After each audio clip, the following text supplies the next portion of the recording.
Hey, it's Coach Anthony, and welcome to Weight Loss Without Obsession. Imagine that. Now, I don't promote weight loss in a lot of my programs, and I don't do it because weight loss can lead to obsession, or sometimes is rooted in obsession with body image, and that can be damaging to ourselves. We self-judge, we judge others, we feel like others are judging us when they're not really. We get frustrated, we get angry, we don't feel good. And sometimes we just need to give ourselves a break and realize that weight loss really isn't everything, but it is something you can achieve when you're training and eating a certain way. And what I want to share with you in this is ways to do that without it becoming maybe obsessive or damaging to your relationship to your food or your body image. I want this to be really about loving your body, giving your best to your body. And sure, you may also be able to drop a dress size or two or three. I've had many clients change their body shape dramatically and keep it off. And I want to share those processes because out there in the world, there's some messages like just eat less, move more. I don't love that message because it doesn't take into consideration a lot of the things that we're going to be looking at, but it doesn't take into consideration your personal experience, your genetics, your hormones, which could be affected by medical conditions like PCOS or diabetes. There's different things that could be contributing that are outside of your control. And eat less and move more doesn't always apply quite so simply. So we're going to, yes, address energy balance, but we're going to look at it through different lenses. We're also going to look at other aspects of this journey, like our relationships and how we can navigate those in a positive way, including the relationship with ourselves when we're on this journey. And ultimately, I want you to have fun along the way too. So that's going to be one of our key overarching drivers in this program is to have fun along the way. Now, expectations. What can we achieve in the weeks, the months, the days ahead? What I would say is the people who move slowly keep moving. What I mean is if you try and run as fast as possible and sprint your way to some kind of finish line or weight goal, the chances of you staying there are much less than if you decide to just go at a snail's pace. So slow and steady really wins this race. So think about moving slower can actually be a good thing. Understand that your weight will fluctuate up and down like the waves of the ocean. And over time, they'll start going down and down if you stick to the program. But be okay for those up days and those down days. Your body will always fluctuate. So what to expect though, a healthy amount of weight loss is in and around up to 1 pound a week. Now, if you're in kilos, you can figure that out, but about a pound a week. Now, that doesn't mean you have to be there. If you're at half a pound a week, awesome. If you're at a quarter pound a week, awesome. Again, slow and steady wins this race. If you're at 2 pounds a week, that's okay too. If you're feeling like it's balanced and you've got good energy and you're following the program as intended, that's okay. Your body may drop a little faster, especially once it starts changing, which comes to my next point is when will your body start changing? I can tell you if you stick to everything on this, from the experience of my clients, it depends. There's never a straight answer, I'm sorry, but it depends. Depends on many factors. Your age, your gender, your current weight, your current habits, your digestive system, your immune system, your sleep, your stress. There's many facets here. And we will be addressing a lot of these.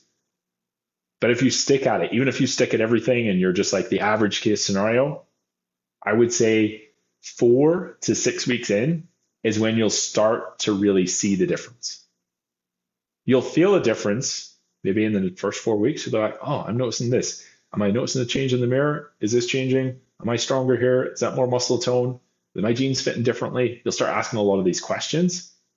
You'll feel a bit of a difference. You'll notice something's changing. But it's at that 4 to 6 week mark that you're probably more likely to actually maybe see the scale move a little bit more and go, oh yeah, I'm actually making the progress that I intended here. Or that others might say, oh, like, if you've been doing something, that's going to be like 4 to 6 weeks, maybe even 8 weeks down the road. So it's not immediate. It is a delayed return of effort. Then after that, we got to consider what happens, after 6 weeks, 8 weeks. Well, when we start noticing those differences, it's really up to you in that journey. There'll be times to, take time off. There'll be times to adjust. And it's very normal for your weight over a year, once you find like a baseline that you're happy with and that you're aiming towards and you can sustain in a healthy way.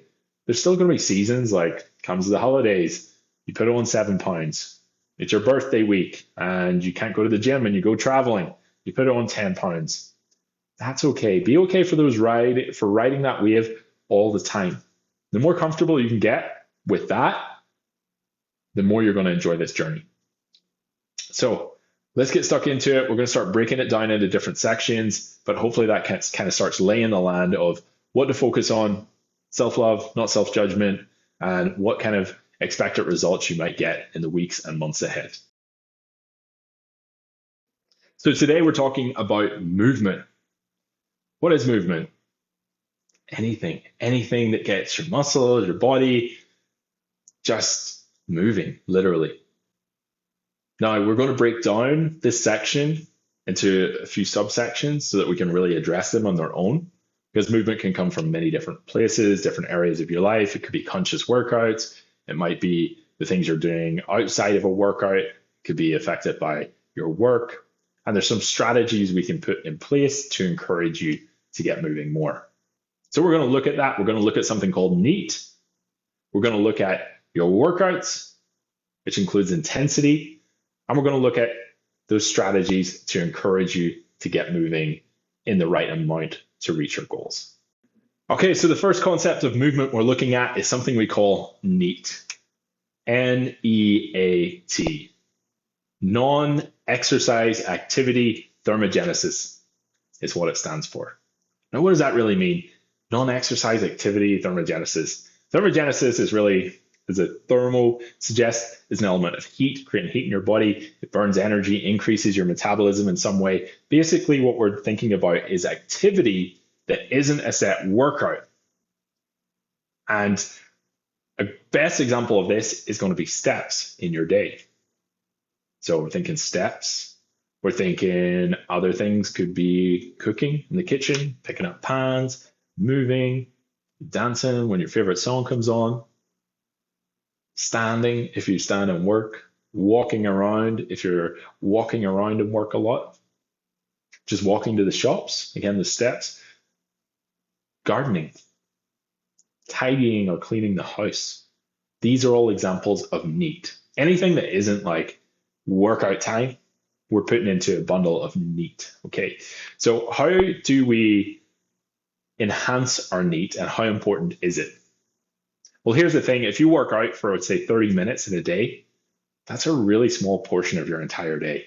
If you think, I work out for 30 minutes, then I sit at a desk for 9 hours, and then I sit on my sofa for 2 or 3 hours, and in between that, I might cook for like 15 minutes, and then I go to sleep. You're moving for such a small portion of your day. So what we want to do is expand that portion of our day that we're actually moving. So more steps, cooking, cleaning, all of that good stuff. Now, when it comes to the number of steps, this is really important. If you get this NEAT to a level that is supporting your goals, this is probably going to be more impactful than that half-hour workout. So number of steps is one of the key elements that we can focus on. It's very measurable, and that's why we focus on it. And here's the thing. The more steps, the more results is pretty much a correlation up to a point. The point being, I think, around 11,000 steps a day. There is studies on this. But ticket is this. The biggest difference you get will be from 0 steps to about 7,000 steps. If you go from 7,000 to 10,000, there's still some extra progress you're going to get there. If you go from 10 to 11, there's still a little bit more progress. But most of your progress is significantly increased between 0 and 7,000 steps. To summarize, if you're getting around 7,000 steps as an average each day, you're in a peak position for sustaining your body's metabolism and supporting your body's function to drive weight loss without obsession. 7,000 could still be a lot. So just know that that would be like a great place to progress to. But if that's unrealistic, here's what I want you to do. I want you to open up your phone. I want you to go to whatever app or activity element, or maybe you got a smartwatch, and figure out what your current average step is per day. Look at the average over the past month. Then take that average. If it's below 7,000, add 500 steps. If it's 1,000 steps, go to 1,500. If it's 2,000, go to 2,500. What I'm saying is just go from wherever you're at right now and increase it a little bit.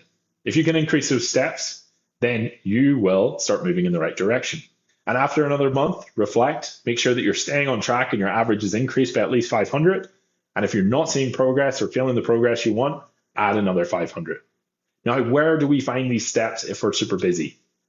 Well, there are some practical tools here.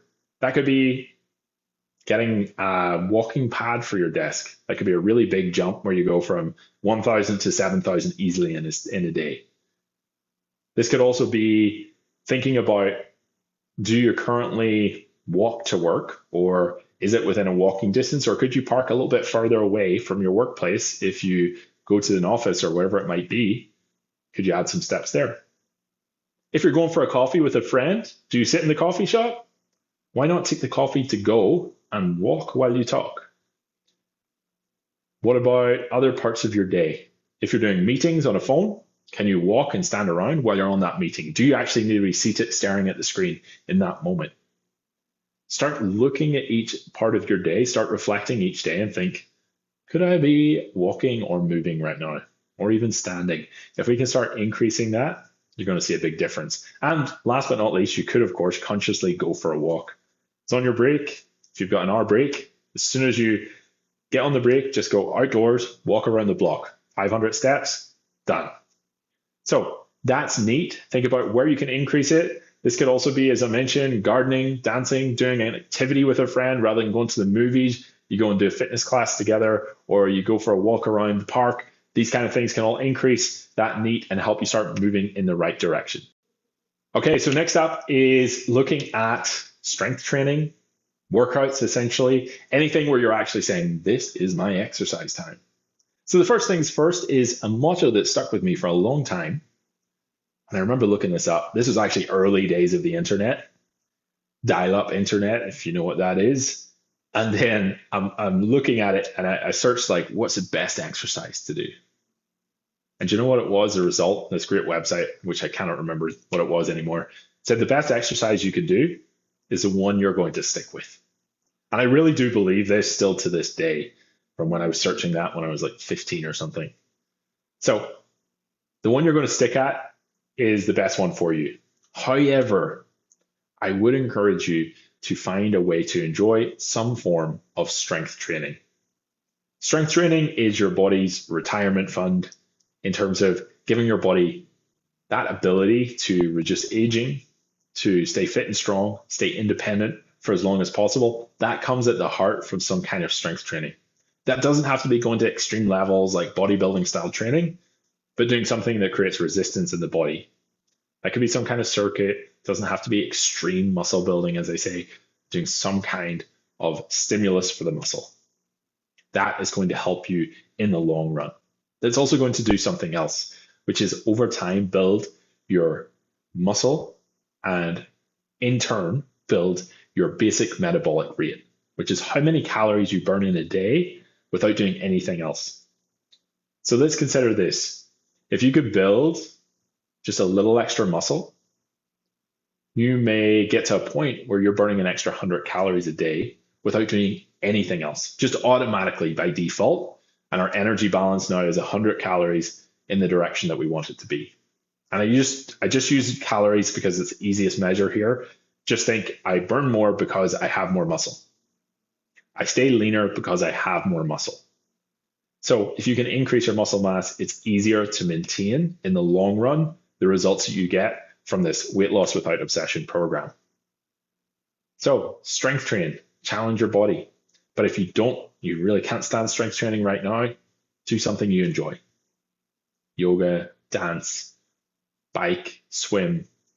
Again, the one that you're going to stick to is the best option, but if you can, add strength training.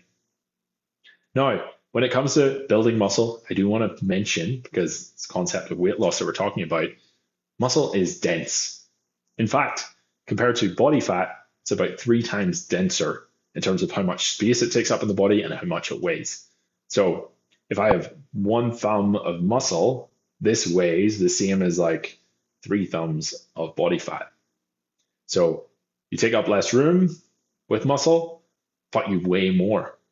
So stepping on the scale, especially after you start building muscle, which can take a longer time, but after a month or two of strength training, you're going to have some extra muscle in your body.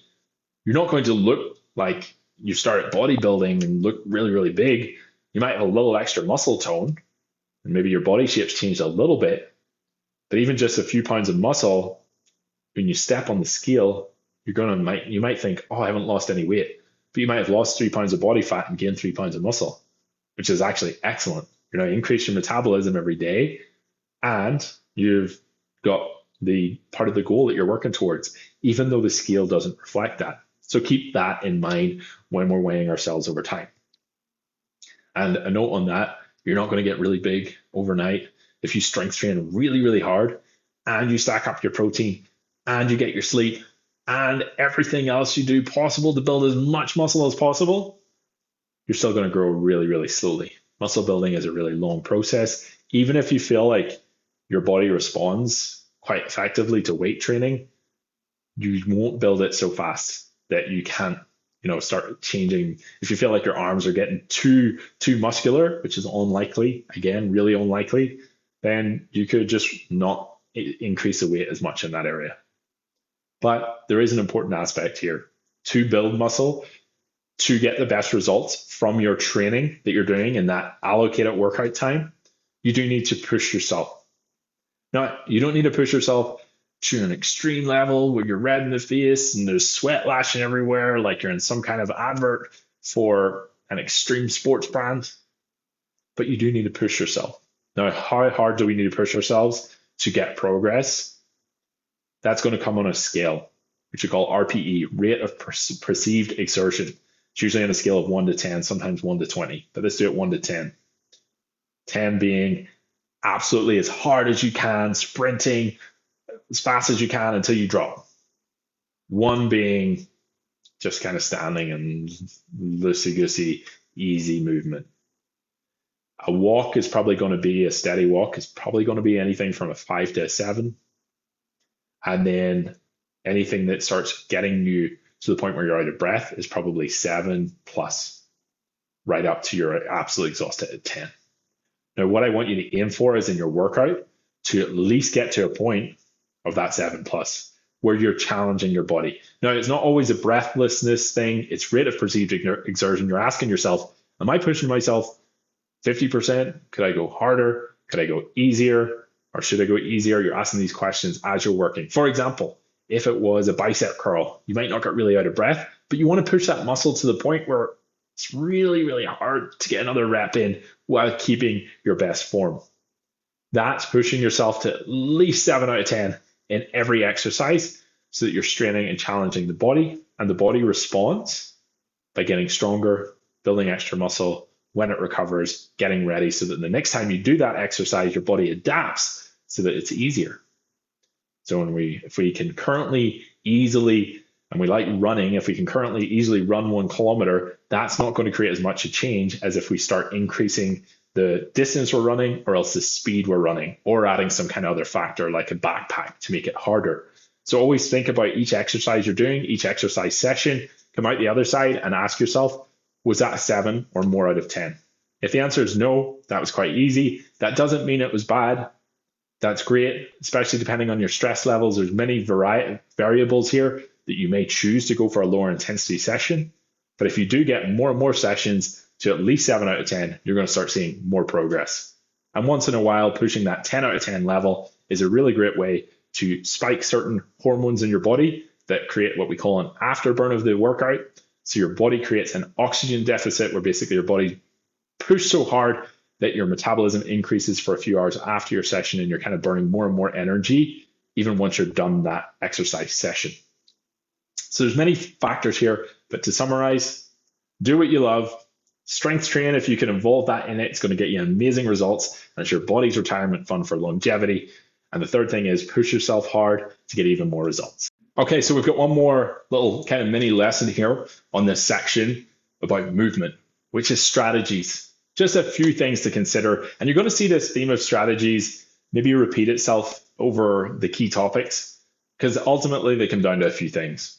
And one of them is going to be prepare. So how can we prepare ourselves for more of our movement in the direction that we want? Well, first thing is we can actually plan. We can schedule into our calendar what we are going to do and where and when we're going to do it. So, for example, if you take your workout, say you're going to do a strength training session, that's great. If you say, I'm going to strength train 3 times this week, that is nowhere near likely to happen as if you say, I'm going to strength train on Monday, what I'm going to do, when I'm going to do it, Monday at 7 a.m., and where you're going to do it in my living room. So if you define the time, the day, and the location, and you write it down somewhere, or you put it into your calendar, or you book it like you would an appointment, you're way, way, way more likely to complete that session. So pre-plan in advance and consider those aspects of what, where, and when you're going to complete the action. The second strategy is to have a plan B. What happens if Monday morning your alarm has some issues, or you hit snooze, or something happens and you don't get up early enough to complete that workout?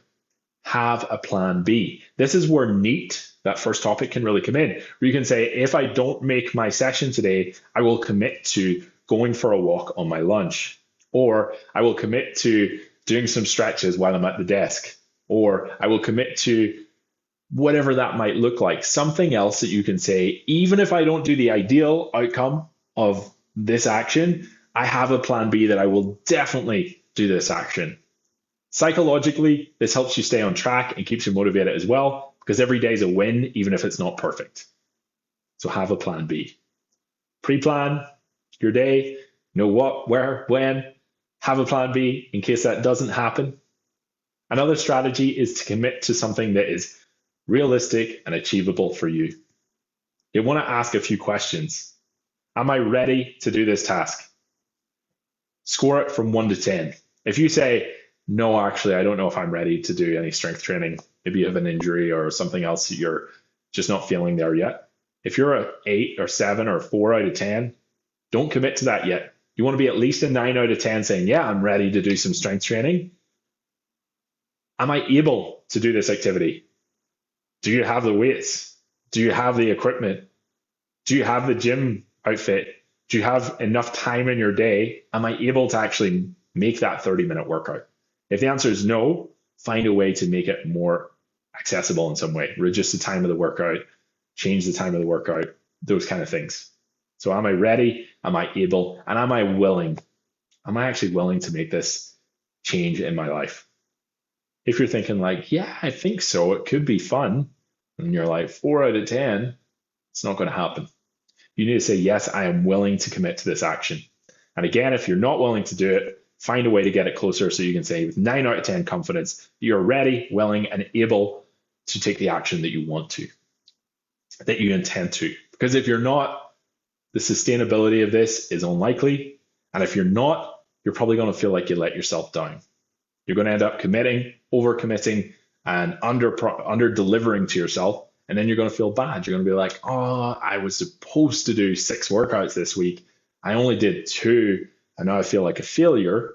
Versus if you only commit to 2 and say the other 4 are going to be a bonus if you can do it, and you do the 2, you're going to feel like you're on top of the world, like you're on the progress track that you intended to be. Remember what I said earlier, slower is better. So really dial down your expectation, but do meet that expectation. And if you can't, have a backup plan. A few other top tips: have your gym equipment out in the room somewhere so that you can pick it up whenever you need to do your workout. Make sure you're not missing a workout because you can't find your gym shoes, or that your headphones aren't charged, or that whatever it might be. Other things that I find motivating is having a really tasty drink when I'm working out. I use BCAAs, but have something that's going to be really tasty for you to encourage you to go in and get that work done. And another aspect is rewarding yourself for your efforts as well. This can be something really fun where you're saying, you know what, if I do this workout, I'm going to go and pick up a coffee from my favorite coffee shop. Now, this is a short-term kind of way to start building a routine. And that coffee, obviously, we don't want it to disrupt our whole day if we're getting like a super dense, high caloric, like sweet coffee frappuccino thing. That's probably not what I'm talking about. I'm talking about like, yeah, you love the way they make their flat white, which is still a fairly energy balanced sort of reward for doing your workout, where you go and do your workout and then you go and get the coffee from that favorite place. So finding some kind of reward system can be really good. We'll talk a little bit more about reward systems and things like that in other lessons, but hopefully that starts giving you ideas on how you can start making sure you show up for your workouts and you get the movement in that you need to start moving forward towards your results. This is weight loss without obsession. Let's get ready for the next topic. Okay, let's talk about nutrition. When you get nutrition right, achieving weight loss without obsession is very achievable. Not easy, but achievable. And there are ways to make it easier and more enjoyable than what traditional diets may sort of direct you to. So what I want to share in this section is really the key components of nutrition that will give you the most results with not the least amount of effort, because I don't want to make it sound like there's no effort involved, but without changing your entire lifestyle, without flipping everything upside down, and some strategies to help you take those steps gradually. We want to make this an enjoyable journey. I want you to think about nutrition as something that can be fun. I want you to compare it to your music taste. So I compare nutrition and music sometimes, and the reason I do that is I think they have a lot of similarities. And whenever we think about music, you have your own preferences. You probably have your favorite bands, just like you have your favorite foods. You have different music you want to listen to at different times of the day, depending on your mood and what you're up to. Same with food. You don't always want to eat the same foods at the same times of the day, etc. You have different taste in music than your friends and family. That's probably the case. You might have similar taste, but you probably have your own as well. Same with food. And there's many other components, but if you start thinking about it, music can represent culture. Music can be fun. It can be a reflection of, your memories, the music you grew up with, bringing nostalgia. The same with meals. Meals can be fun. Meals can be social, like music can be social. All of these things can be amazing. You can go for a music experience. You can have a food experience. So you get the picture here. Now imagine whenever we put that picture into place, imagine someone coming to you and saying, hey, you need to listen to different music. And here's the ideal music to listen to. And here's the time of the day you need to listen to it. And this is the only music you should ever listen to. And never listen to this music, and listen to as much of this music as possible. Now, a modern day diet often has these kind of directives where it's saying, don't eat this food, only eat this food, eat at this time of the day. All of these foods are bad, all of these ones are good. Whenever you compare it to music, that's a little silly. People just have different tastes, people have different backgrounds, and it would be wrong to say, don't ever listen to this style of music because somebody's created it. It's a form of art. Again, people are going to love that type of music. And if you take that away from them, it's not going to be very sustainable, which is why a lot of diets also are not sustainable. So with all of that in mind, what I'm going to share with you is some of the commonalities that a lot of popular diets will bring to you. I'm also going to explain a little bit of why these components are very important when you're trying to achieve weight loss without obsessing over this. I want to be really, really clear that this is without obsession. So although there are certain strategies and tools that you can use, I want you to reflect on your current relationship with your food. I want you to do what feels right with you throughout this journey that doesn't lead you to a path of judging what you're eating or feeling guilty over or eating certain foods and things like that. So let's get into it. Okay, let's talk about protein real quick. Protein is going to help you achieve your goals when it comes to achieving weight loss without obsession. Now, there's a few reasons for that, which I'm going to highlight. One is protein helps with recovery. When you recover faster from workouts, you're more likely to stay consistent because you're not showing up to workouts as sore. You're also going to make it easier for your body to build that dense muscle mass, which is going to increase your metabolism and give you all the benefits that strength training can. So that's a huge benefit in itself. Beyond that, protein also has a high level of satiety when we consume high protein foods. What that means is we're going to feel fuller for longer, meaning you're less likely to sort of give in to cravings or feel hungry after you've just eaten a meal if it's got a lot of protein in it. That means overall in a day, we're more likely to get the energy balance that we're searching for. The third aspect of this is something called the thermic effect of food, TEF for short. And this basically means that when you eat protein or other foods, but specifically protein has a high TEF, when you eat certain foods, your body has to break down those foods to actually extract the nutrients that it wants. Now, a thermic effect of food, with the word thermic, basically means it creates heat. So when we eat high protein foods, we actually generate more heat internally because our body's breaking down those foods. It's actually burning energy. And during that time, we have an increased metabolism. We're basically burning more energy while we're digesting protein. So between those three elements of recovery, satiety, and the thermic effect of food, with high protein foods, it makes it easier for us to achieve our goals. So how do we get more protein? Well, look at your current day and look at each meal and see how could I add more protein to this. If you already have a significant portion of protein in each of your key meals and you are already getting enough, then don't stress about this too much. But I would say this is probably somewhere that will be a really big driver of you seeing more progress. So for example, you could look at your breakfast, and if your breakfast currently is oats with berries, you would start thinking, how can I get more protein into that meal? It doesn't currently have a key protein source. Maybe you add powdered protein and make overnight oats. That could be a solution where you're not changing a lot, but you're making some changes. Or maybe you've changed it completely and you say, you know what, for breakfast, I'm going to have a smoothie with protein powder, or I'm going to have some eggs, that kind of thing where you start changing the entire meal. But don't change too much at once. Basically, just start looking at your day and see where can I increase. I will say from experience, and this is coming back to like how much is enough of protein. The science would say something between 0.7 grams to 1.2 grams of pound of body weight is going to be around what you want to be striving for. There are some variances in that depending on how much of that body weight is lean body weight. But essentially, what I've seen with my clients, hands-on, this happens. Every client that I've seen achieve this sees the progress. When you get your protein level to around 100 grams or more in a day. The basic concept here is a lot of clients, at least that come to me, they're eating currently between like 50 to 70 grams of protein a day, and it's not enough to support their goals in the way that we want. And whenever they get to at least that 100 grams a day, consistently, they start to see and feel more progress pretty rapidly. So make sure you're getting a reasonable amount. But if you need a fixed number, think about 100 grams. And that has so many variables, so it's not a fixed number. But what I mean is, depending on your height, your weight, your current activity levels, there's many variables with this. But if you're not currently hitting 100 grams, just aim for that to start with.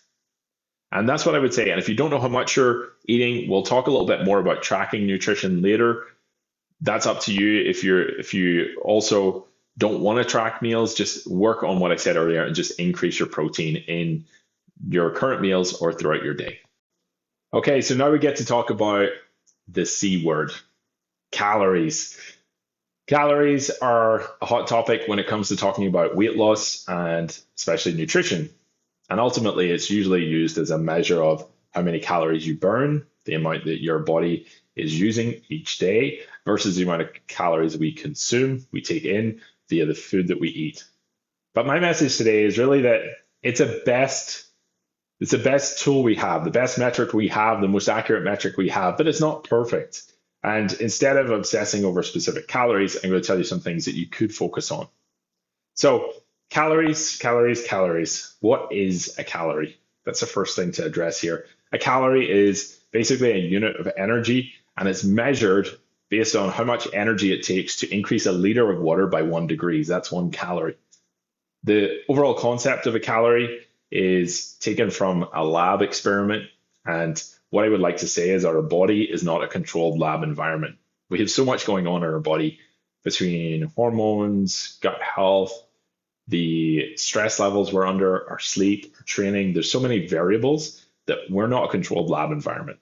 So that's one area where sometimes this calculation doesn't take everything into account when we're just looking at calories in and out.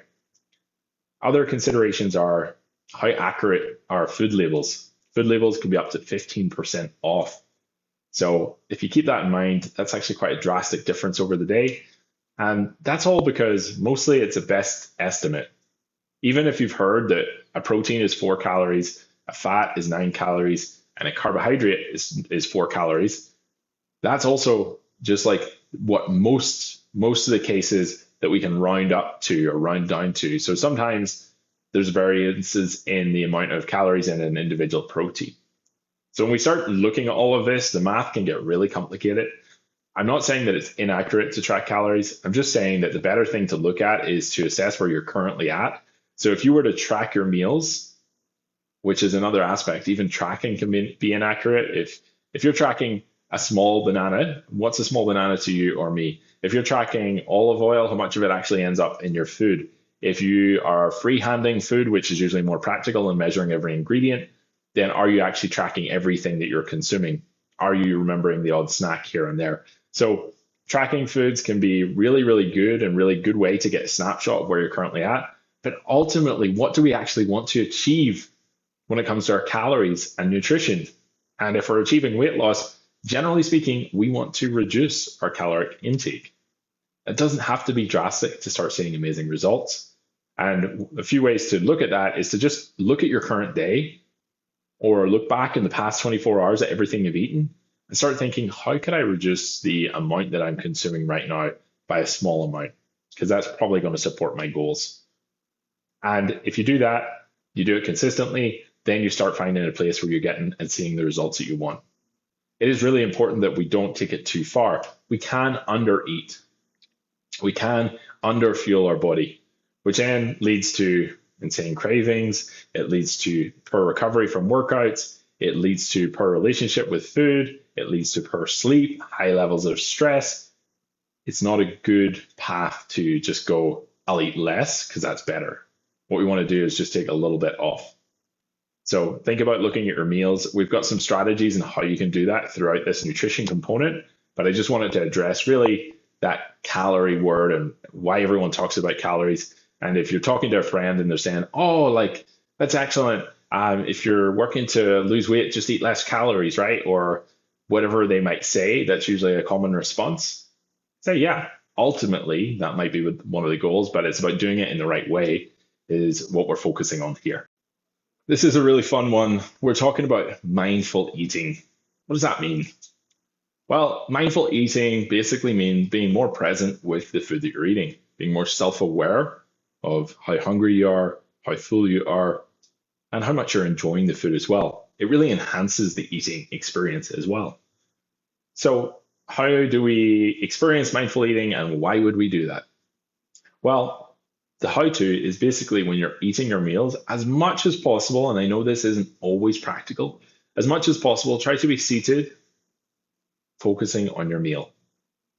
If you're seated and you're staring at your phone or a laptop and eating your lunch on the go, or the TV, whatever it might be, again, that's not always terrible. And just saying it's going to take away that opportunity to be mindful with your food choices. So being mindful means being present. So try and avoid distractions. 2 is eat your food a little slower. So when you're eating a little slower, really chew your food.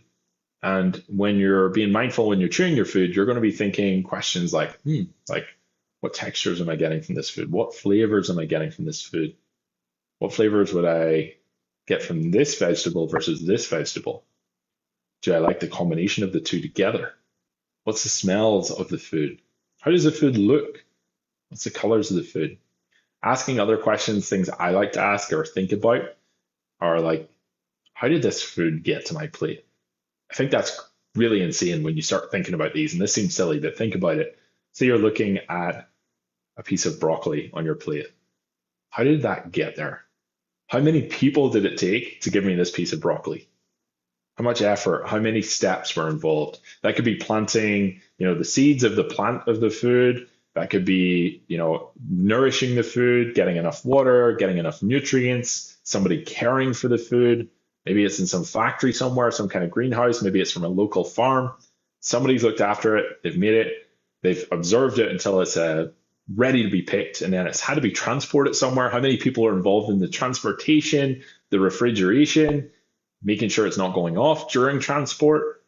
The people that had to sign off on the transport, make sure everything actually looks the way it's supposed to and that it's a good piece of broccoli before it gets into the store. And then somebody goes and puts it on the shelf. They get those little spray things that maybe keep the broccoli fresh in a cool refrigerated environment. And who looks after the refrigerator and who looks after the store and the people then who are there that are involved in the transaction when you go there with your trolley to pick up the broccoli, add it in with your other things, pay for it. The bank account people that had to look after your money to enable you to pay for it, whatever it might be. And then you going through the steps of cooking, of chopping it, adding flavor, cooking it right, and then putting it on your plate. I think that's pretty cool. And that's one piece of broccoli. Might seem a little extreme, but thinking about those things, that's being mindful with your food. That's giving yourself a level of appreciation for the food as well. And whenever you do these things and enjoy this experience, which also might be social with somebody across the table from you, you become more mindful in that moment. Now, that can enhance the eating experience, as I mentioned, but why would we do this when it comes to regards to weight loss? Well, one of the biggest factors when it comes to gaining weight is that people become more mindless with their eating. That could be just on the go. So they're not even thinking, they're just grabbing a snack from the cupboard, they're eating, and they're not actually thinking about what they're consuming. So that's being mindless eating. They get their dinner, their TV in the background, they're just eating. Oh, it's been a busy day, I'm stressed. And they just eat until it's all gone and then they stop. And instead of that, when we're mindful of eating, we also want to be considering, am I satisfied right now? Is this good? Have I eaten enough? Do I actually still feel hungry, or could I leave some on the plate? Now that I've eaten slower and my body has a chance to get those signals that I'm full, I'm more likely to stop when I'm actually full and not overconsume the energy that's not going to support my goals. Now that I'm being mindful, I'm more likely to acknowledge the portion size, and then the next time I'm cooking a meal, decide if I actually need that larger portion. Maybe you need more. Maybe you're eating and you're like, I am still so hungry. And then you could assess the rest of your day and think, why am I so hungry? That's being mindful, asking those questions. Did I not eat enough at lunch today? Have I eaten protein today, fiber today? What's my stress levels like? All of those things make you more mindful. If you get this right, if you get to tune in with when you're truly hungry and when you're truly satisfied with the meals that you're eating, you will highly push the scales in your favor to achieve your weight loss without obsession. Because the thing is with this, you do not need to be mindful of eating only with a nice healthy meal of some sort, like think of a classic protein, veggies, portions, whatever it might be, like a really good healthy meal in traditionally what I'm saying, healthy, versus if you're having a pizza to yourself, that's another opportunity. If you're going out for dinner, that's another opportunity to be mindful and actually stop when you feel full, because that's more likely when you're going to be over consuming quite a lot. Because you go to a restaurant and the restaurant doesn't know if you have a weight loss goal and the person across the table from you has a weight gain goal. They're going to give you the same portion. They don't know your current basic metabolic rate, your height. They don't come in and get you to weigh you and get your height and your gender and your current goals and how much activity you've done and then give you the right portion. You have to manage that. So keep those things in mind, literally being mindful, and hopefully that will help you start to find more balance. Okay, now we're going to talk about the F word, fiber. Fiber is a really sometimes overlooked component when it comes to achieving weight loss a little bit more easier. And I find that when my clients increase their fiber intake along with their protein, specifically those two elements, it really helps them achieve results much faster and much easier, where they're coming to me being like, I'm never hungry. I'm still seeing results.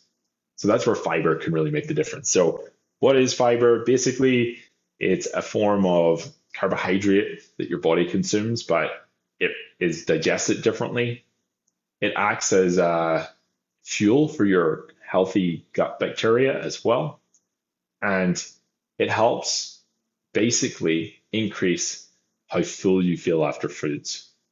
So fiber is high in foods like fruits, vegetables, specifically in the skins of fruits and vegetables, for example. It's quite fibrous in sort of its texture often.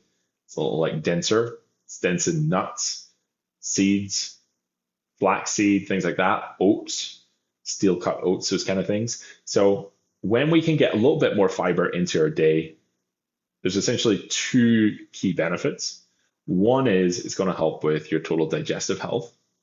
And two is it's going to help you feel fuller for longer. And coming back to that, when we feel satisfied with our food, with our meal, when we feel full, we're not going to go back to the kitchen 5 minutes later and be like, okay, what else is there? I'm still hungry. I've just eaten a meal, but I'm still hungry. If you've got a lot of protein and fiber in that meal, you're going to be like, oh, I feel so good, feel full, and you're going to feel full for longer, less cravings. Overall, that brings us to a better energy balance in our day and make sure you're only eating the food that you truly need as well. So there is a key thing to keep in mind when it comes to fiber, and that is more isn't always better. As a lot of things are when we're talking about nutrition, moderation can be key, but mostly we just want to move in the right direction. So look at your current day and ask yourself if you have any high fiber meals in that day or foods in that day. And if you don't, maybe consider adding one. Don't add too many. You don't want to just eat fiber. If you're just eating flaxseed all day, that's not going to serve you. That's actually going to be very aggressive on your digestive system. That might be detrimental to your health in a not very pleasant way. So we actually want to make sure we've got it in balance. But usually eating more is better for people who are just getting started on this journey. If you already have a lot of high fiber foods, just keep doing what you're doing. If you don't have any, consider adding them in, but only add in a little bit at a time because your body has to adapt. If you introduce a new kind of food or a new high fiber, dense food item to your day, your body's going to have to get used to how to break that down because it's a little different for how the digestive system works if it's not used to those foods. So if you're never eating veggies and then you eat 8 cups of vegetables in a day, that's not going to be very helpful. You want to just add 1 or 2 portions in and then build it up over a while. So that's fiber. And keep in mind, if you get more fiber in, it's going to help your goals. So habits, triggers, stress, emotional eating. This is kind of what we're covering right here. I want you to think about the last time that you ate something that you feel wasn't serving your goals. Let's say it was a big bag of chips. In that moment, I want you to think, how was I feeling? What happened before I went and got that bag of chips?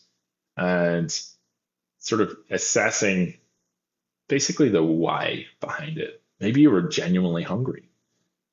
When we start asking these questions about when we're doing things that support our goals or doing things that don't support our goals, we start to really identify what habits or triggers or emotions are playing their role in making that decision. I have a quick example, and then I'll kind of leave this with you to start thinking about what your triggers, habits, and emotions are. So my example is when my wife gets home from work, often my mind goes, chips. I don't need chips, and I actually don't even really enjoy chips as much as I would something like chocolate. It's not something I chase after. But when my wife gets home from work, part of me immediately says, hey, welcome home. And I go to the cupboard and I get just a handful of chips. And I kind of became aware of this and I was like, what's going on here? And it's just quite simply a habit I built up over time because for a long time when my wife got home from work, she was going to get some chips as a snack. She's coming home wanting a snack because she's hungry at that time.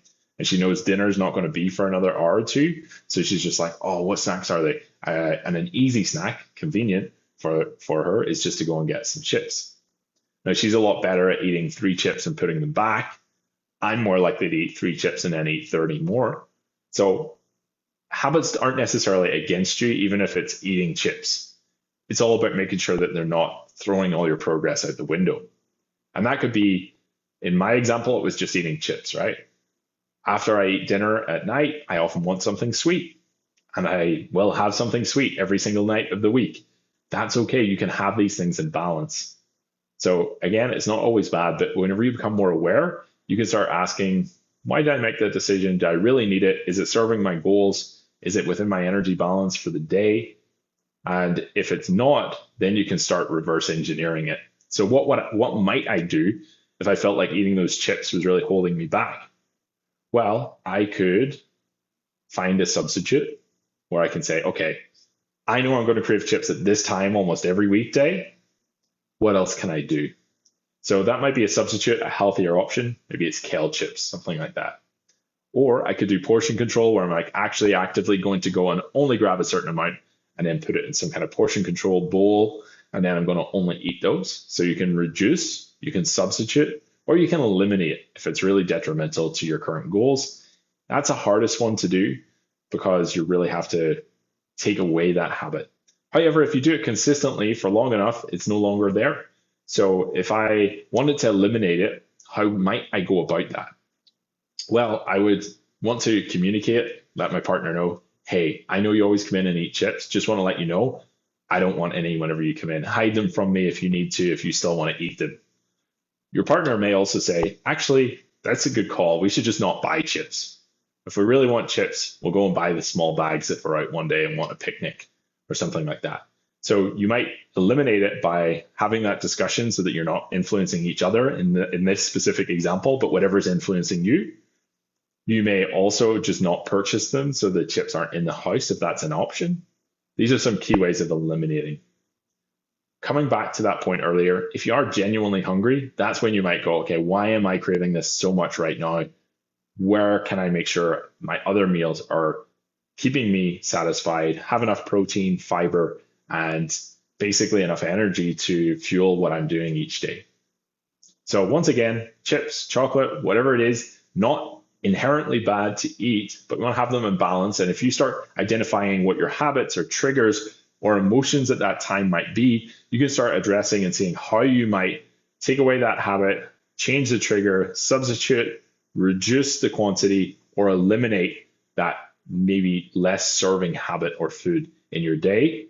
And when it comes to the emotional side, if it's a specific emotion triggering certain eating, again, sometimes indulge, just do it.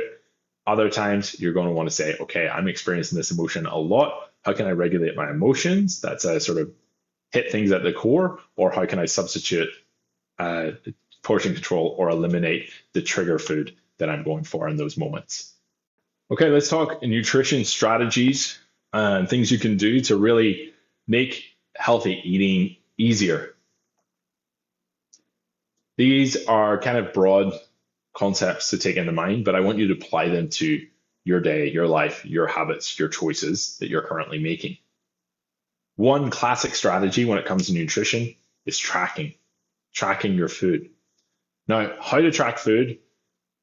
I would do it with a reliable app tracking method that you can get. Could be with my program. And then I would track the food for 3 to 7 days. I would then look back on those days. Reliably tracking is going to take a bit of effort in those initial days, reliably tracking everything. And then I look back and assess, okay, where am I? Am I close to what I should be at? Am I far from where I want to be? How am I getting to a place where I'm hitting my targets almost every day? So that's one thing, track for a week. You don't have to track forever, but what you're doing with that tracking, I think of it as Google Maps. I think of it as like an app that you're following a destination. And if you're saying, I'm going to go here today, which is your end destination of your macros and your calories that you would love to have to support your goals. And then at the end of the day, you look at that map and you say, whoa, I am nowhere near where I intended to walk to or drive to or whatever it might be. I'm in a completely different destination. What you get to do with tracking is you start to figure out what roads and route you do need to take to end in the destination that you want to. And the more frequently you take that route, the more easier it is to just continue doing it without tracking every day. So tracking is temporary. It can be a really powerful way to assess where you're currently at and then to start moving in the right direction. When it comes to goals and tracking, yes, you can have specific goals, but don't worry about getting to that end place just yet. I'm going to use another metaphor analogy of darts.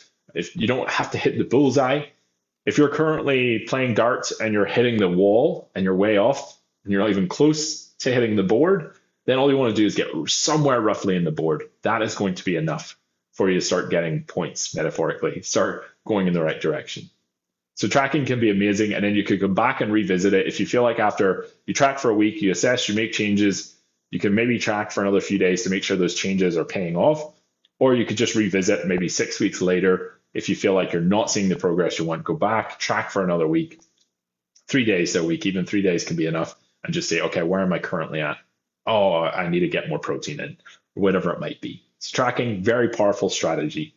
However, not so good if you really do not have the time, if you don't have a healthy enough relationship with food to feel comfortable tracking and looking at calories and macros in that way, then don't do tracking with all of that detail. Instead, you could approach other things like just increase your protein. We've talked about some specific strategies there. Protein powder can be a really easy way, looking at certain meals, saying, how can I add protein here? That could be microwaving 2 eggs and adding it to a dish. That could be protein powder, as I mentioned, or adding protein powder to an existing meal like oats to overnight oats. This could also be just looking at your current dish and saying, hey, this dish has salmon on it. Can I increase the portion of salmon? Cool. Just increasing what you're currently doing and having more of it. So essentially, getting more protein in is a key strategy. Getting more fiber in, similar story. Look at your meals, look at how much you're having. Can I add some more? Can I sprinkle chia seeds on my protein oats or add a little bit of flaxseed in there? Those kind of things to boost your fiber intake. So think of really easy, practical ways to move forward. That's kind of all you want to focus on when you're getting started on this journey. Then when it comes to the more mindful elements we covered, being strategic by trying to give yourself a stress-free environment to eat your food and be mindful is going to be really helpful. Now, there's one other strategy which hasn't really been mentioned, and that's something I call environmental priming. And that would be going to your kitchen right now. You can do this as an action. I really enjoy doing this. I call it the kitchen cleanup. Go to your kitchen, clear all the cupboards, you take all the food out, and you basically make sure that everything's tidy, organized, and easy to access. You make sure that you have enough chopping boards and knives and cutlery and plates that you never feel like you can't eat and end up ordering in instead, that you can't home cook, sorry. And you make the environment really nice, clean, and organized enough that your healthy foods are in reach. So healthy foods at eye level, in reach, easy to access, and that meal prep is something that you can enjoy more. Meal prep in its own kind of strategy is basically anything that's going to make the next meal easier. That could be preparing an entire meal where you're slow cooking a whole pot of chili, and then you've got 10 portions that you can put in the freezer. That's one form of meal prep. Another form of meal prep is just pre-chopping a bunch of veggies. On a Sunday evening or something, you're already chopping up some veggies for dinner. Chop a bunch more, put them in some Tupperware, put them in the fridge, so the next time that you want to make an omelet, you have some onions, mushrooms, peppers, all there ready to just, you don't have to go through the process of taking out the chopping board, chopping them up again, putting the other stuff in the compost bin, and then putting this here and cleaning the counter. You've just got them there in a Tupperware ready to go. So start thinking about anything that's going to make your next meal easier. Could be just pre-chopping veggies, could be making sure you have enough Tupperware and plates and cutlery and knives to make it easy to prep. And it could be in a clean environment, an organized environment, so that you're not getting frustrated, wondering where the salt is, and doing things like that so that it's just easier, more enjoyable. Then put on your favorite playlist and have fun when you're meal prepping. So think about those aspects, those strategies. They can really make a difference, and start taking action. You don't have to do every single one of those, but pick 1 or 2 things to focus on this week, and let's get at it. So now we get to talk about another very important sort of piece of the puzzle when it comes to achieving weight loss without obsession, and that is your recovery. Now, what I mean by recovery, I really mean that when we're challenging our body, when we're going about our day to day lives, we need to make sure that we have enough rest and recovery to basically enable us to take the actions to move forward. So, the key elements that we're looking at here are going to be sleep, stress, and avoiding injury. And those are going to be three things that if we do right, it's going to make this journey a lot easier. Let's talk about sleep. Sleep is one of my favorite topics because it's often overlooked when we're looking at health and fitness goals. And it's so important. We sometimes think that we have to do more. We have to push ourselves hard. We have to always go harder, get less sleep, challenge ourselves, run ourselves to the ground. That's how you achieve goals. When in reality, you need your sleep. Imagine the last time that you had a really bad night's sleep. Maybe you were camping and it was uncomfortable. Maybe there was a party going on above you and just like distracting you with noise. Maybe you're out late, had a few drinks. When you wake up after a bad night's sleep, how motivated are you to go and do your workout, go and get moving, seize the day, eat healthy foods? The chances are all you want to do is eat sugar, caffeine, lay on the couch. And not only that, but you don't have as much mental focus.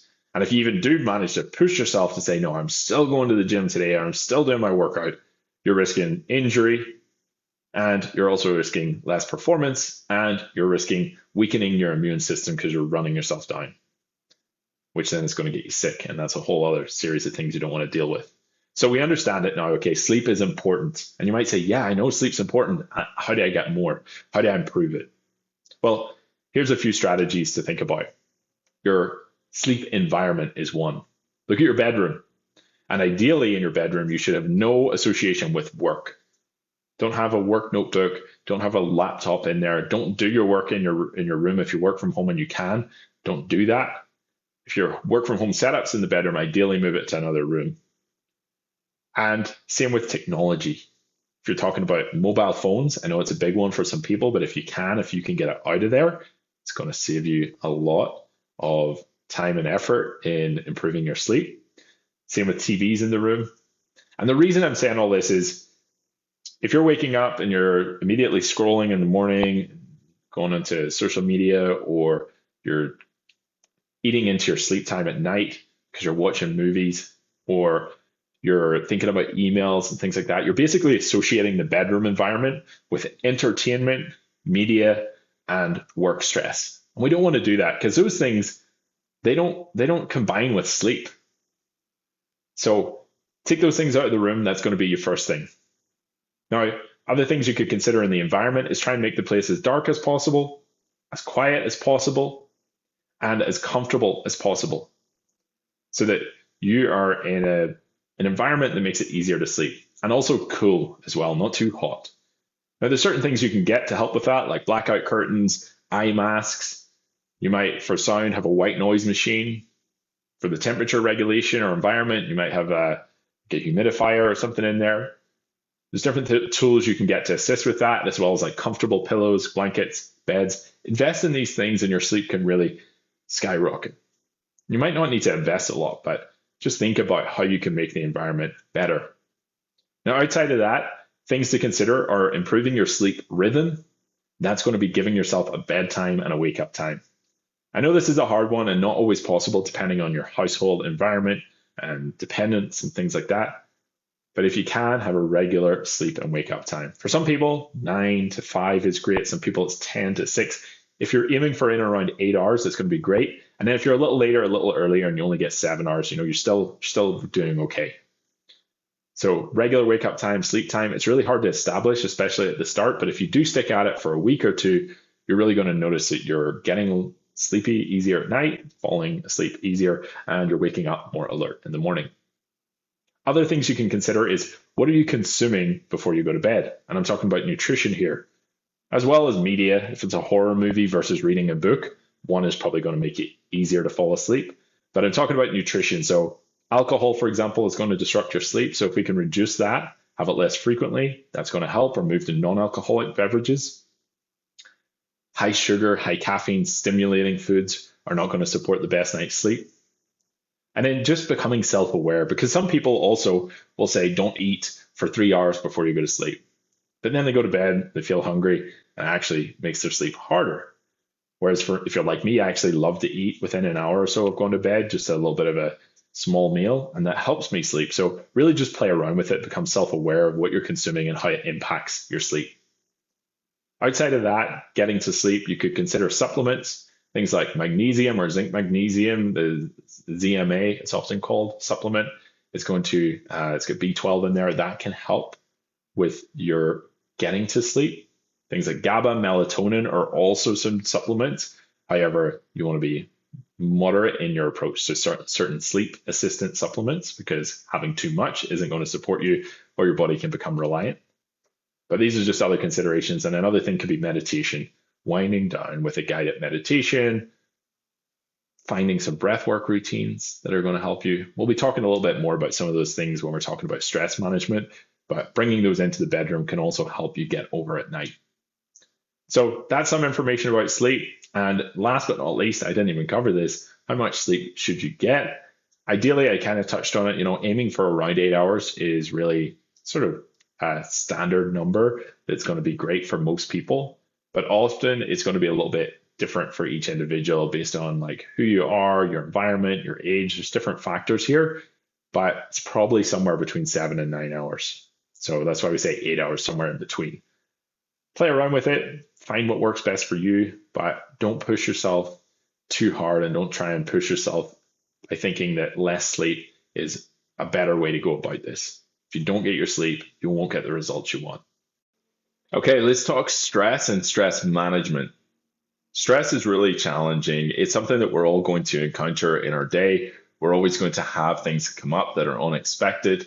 And there's also just certain parts of living that create tension and a challenge on the body and mind. Not all stress is bad. Stress is actually good. Stress over time can build our resilience. If we're going to the gym, we're actually stressing our muscles in certain ways in which they respond by getting stronger. And I believe to a capacity, we can achieve that mentally as well. However, that doesn't mean that more is better. Just like going to the gym all day and pushing the limits is not going to support you. It's going to run you down. It's going to burn you out. It's going to cause issues and injuries. And if we have that experience mentally all day, every day, or on a continuous basis, we can also experience things like anxiety, depression, unwanted anger and frustration. And it has a knock-on impact on everything else in our life, our relationships, our sleep quality, our food choices. All of that gets impacted if we're having too much stress. So the way I look at stress is like a bottle of water. I think of a bottle of water, and you are that bottle of water, metaphorically speaking, of course. You're like a bottle of water that can manage so much water at once. Okay, so you keep pouring water into the bottle. That's completely fine, but it's whenever it gets to the top and there's not any room anymore, it starts to overflow. And that's when the problems start to happen. So the idea here is that you have a limited capacity for how much stress you can manage in any given day. And if you're going over that capacity and that water is overflowing, which is our stress coming into our day, that is going to be where you really experience those issues.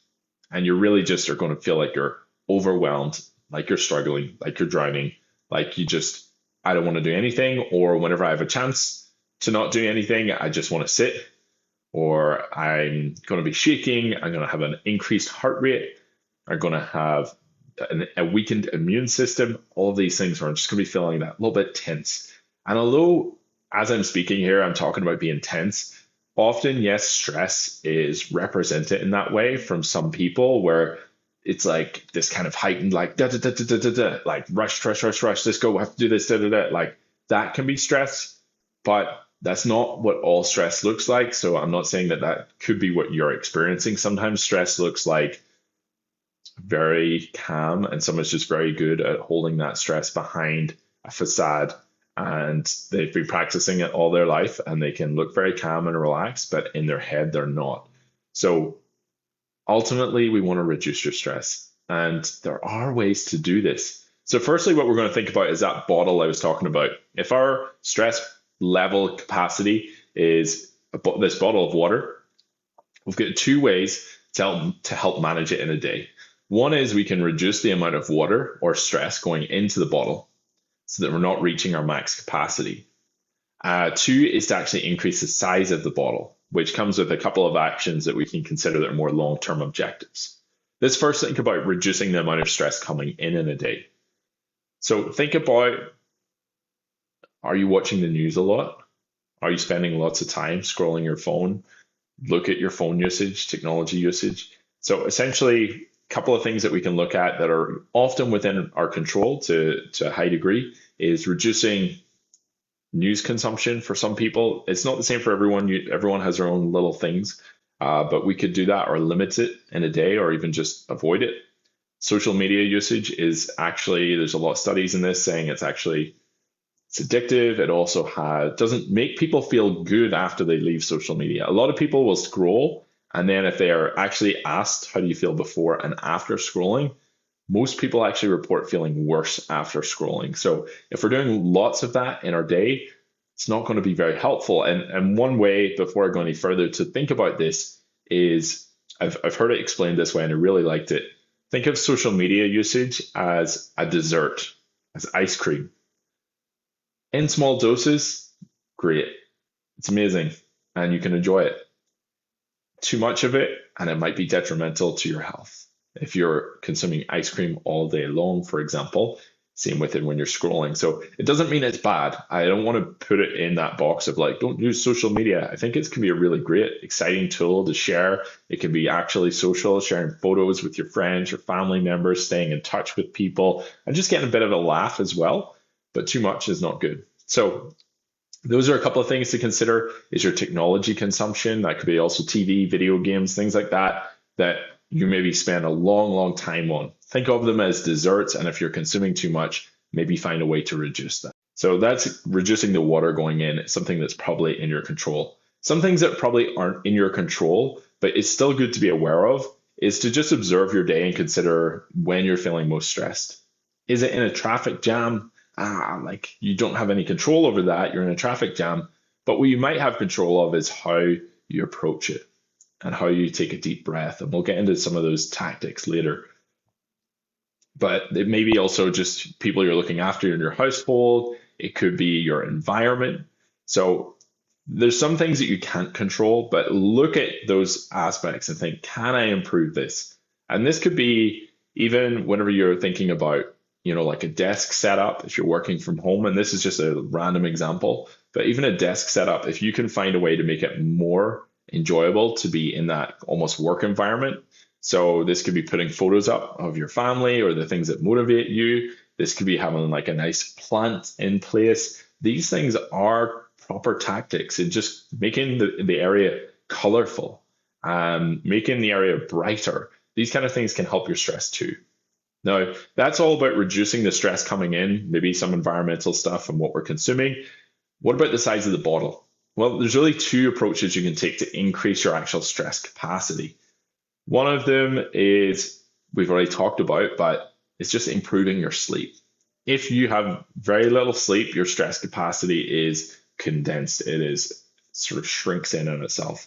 It's like a crumpled up water bottle. Whenever you don't have enough sleep, you're not well rested. The same would apply if you're like overtraining, and that takes a lot of effort. But if you're really pushing your body to its absolute limits, if you're heavily restricting your diet, these kind of things shrink your limits of how much stress you can handle, which is why I really want to reinforce in this program that this should be an enjoyable program where we're not going to extreme levels of dieting, exercise, or restricting our sleep, because that's just going to limit your stress. And then you're going to feel terrible. And I want you to feel amazing and actually maybe even have fun doing this. So avoid those elements, and that will help expand the size of your bottle. The other thing, which is a little bit deeper, and I'm not going to go into it too much, but expanding, how we feel about stress. And this is something that is more psychological in how we approach and understanding like stress is actually good and stress is normal, and reframing. So there's some different practices out there that you could definitely explore that help reframe stress. And then whenever it happens, you feel like that bottle's a little bit bigger. You're like, no, I can actually handle this. It's a level of resilience and confidence that you build up over time. A lot of what we do in looking after our nutrition, our sleep, our training, and looking at some of the practices I'm about to go through will help you achieve that over time. So what are the practices? Well, in the moment stress, think about breathing. Even recognize your breath. Next time you're stressed or in a moment of tightness, you're frustrated at something, acknowledge your breath. You're probably taking these tiny, tiny, shallow breaths and you don't realize it in the moment. Change your breath, change your state, and you will actually change your availability for managing that stress. So breath work routine that's really good is 2 breaths in, 1 breath out. Deep breath in, but go again. Fill the lungs and then take that breath out. If you're in a bad mood or you get an email that alert, alert, alert, or you're in a traffic jam, alert, alert, you spill a bottle of water, not a stress bottle of water, you spill something all over the kitchen, alert, alert. Take those deep breaths and it's going to make a world of difference. Other practices I encourage you to explore would be meditation. So forms of meditation, there's lots of guided meditation out there and videos and podcasts and things that will bring you through that. They can help you with reframing stress and understanding and just learning things about the world. There's different people out there educating people on all of this that are better at it than I am. Journaling can be really good. Sitting down, writing down things you're grateful for, writing down your emotions, just putting it out there into the world. That's another way of just like helping filter out some of that stress throughout the day and taking yourself back down to a level of balance. And, outside of even breath work, meditation, journaling, those are some of the common practices, but just ultimately being aware of your senses and taking a minute to recognize what you hear, what you feel, what you see, what you smell, what you taste, tuning into your senses. You can do this when you're in a short walk. You can do this when you're in the car, in that traffic jam, just focusing on other things than that seemingly large thing that's making you feel stressed in the moment. So hopefully that's helped. I know it's a bit of a longer video here on stress, but it's a really important topic. And I hope that will help you move forward, manage your stress better. And that's going to ultimately give you the freedom to continue pursuing all the other actions that are going to support your weight loss without obsession goals. Okay, next up, we're talking about injuries. Now, injuries are something that can happen and they might happen to you, or at some point in your lifetime, you're going to experience some kind of injury. They're really, really tough to manage, not just physically, but mentally. And they can really cause us to feel like we need to take a stop on our training. So I'm going to share a couple of things on injuries, one more about things to consider that we want to achieve in the long run. But in this video, I want to focus more about what you can do if you have some kind of minor injury or you experience some kind of injury when you're starting these actions. So let's say you're going to the gym and you start your program and you start tomorrow and you go to the gym and you go in there and you're like, oh, like I'm doing this exercise, doing a chest press or something, and oh, my shoulder kind of hurts. There's a pinch in there. This is where this is a crossroads for a lot of people, because I see it and I see some people go, oh yeah, my shoulder's sore. I'm not going to do that anymore. I'm somebody who just doesn't do chest presses. And they just neglect to decide I'm not going to do that exercise. That might be okay if it was just one exercise, but what if you do some squats and you're like, oh, my knee hurts, yeah, can't do squats anymore, knee hurts, I'm just going to not do squats. And maybe lunges also hurt. And then you're doing another exercise and you feel like your lower back's a little tight the next day, you're like, yeah, I better take an extra 2 or 3 days rest. Now, while it's good to listen to your body and become aware of these aches and pains, I'm not saying to push through injury. Absolutely take care of your body. I'll go into some of the things that you can focus on over time on that, but don't let an injury stop you completely. That's really the main message here is if you experience some kind of injury, unless you're talking like a major injury, like you've broken a bone or you've, been in some kind of accident or you've slipped and fell or something a little bit more serious. I'm talking about those little tweaks. They're like, oh, this is uncomfortable. If it's like a 3 or 4 out of 10, maybe there's ways you can still go to the gym. And if your shoulder's not feeling great, maybe there's another way to do that chest press. For example, and I wasn't really going to get into this, if you're doing chest press or push-ups, actually one of the best ways to help either wrist or shoulder pain is actually going to a neutral grip where you're almost like punching forward with dumbbells if it was a chest press, or using the other grip in a machine, or if you're on the ground, actually punching towards the ground, and you can sometimes put cushions or something around your wrist to support you. But there's approaches to navigate injuries while you work on improving the area to free up the movement so that you can tackle the exercise again in the future in a different way. So don't let them stop you. Find a way around. It's kind of like this, and I've probably used this metaphor 1,000 times before, but if you're going to a destination, if you're jumping in your car, you put in Google Maps, I'm going to this destination, the grocery store, and you're driving for 5 minutes and then you encounter a traffic jam or there's roadworks. Do you go, oh, well, I guess I'll just not have groceries this week. I'll turn around and go back home, or I'll just stop here and I'll wait for days and days until these roadworks are done? No, what you would do is you would go, okay, where's the diversion? Might take a little bit longer, but I'm going to find my way to the grocery store because I need to get there. We need to start thinking that way with our training, with our food, with the day-to-day encounters. We're going to hit so many roadblocks. We're going to hit so many traffic jams. We're going to hit these things on the way to our destination. And what we want to do is almost expect those. Like an injury is a big part that could be a huge roadblock, a big challenge, but almost expect it. And then when it happens, you're like, okay, all right, this is going to happen. Don't let it stress me out. Take a deep breath and let's find our way around. So you can find your way around injuries in most cases. Once again, I'm not saying to push through injury. And if you have a serious injury or an injury that's not getting better, don't feel like you should keep going. My knee hurts so badly, but I'm still going to squat. I'm not saying that. I'm just saying maybe if your knee hurts when you squat, maybe there's a way to adjust the depth of the squat, the foot position you're in. Find maybe a leg press is more comfortable. Maybe there's other leg exercises you can do, or if there's no leg exercises you can do, go see a physio, figure out what the work is, do the rehab. And while you're doing that, go into the gym and do like a load of upper body exercises and core work in the meantime until your legs are strong enough to get back at it. You're still keeping the routine, you're still moving forward. And yes, it might take longer because you have to make your way around these things, but you're still moving in the right direction and you will reach your destination. You'll get your groceries, essentially. So yeah, it's just a big thing I see with injuries is people thinking mentally as soon as they experience one tiny issue that they go, my body's broken, I'm out of here.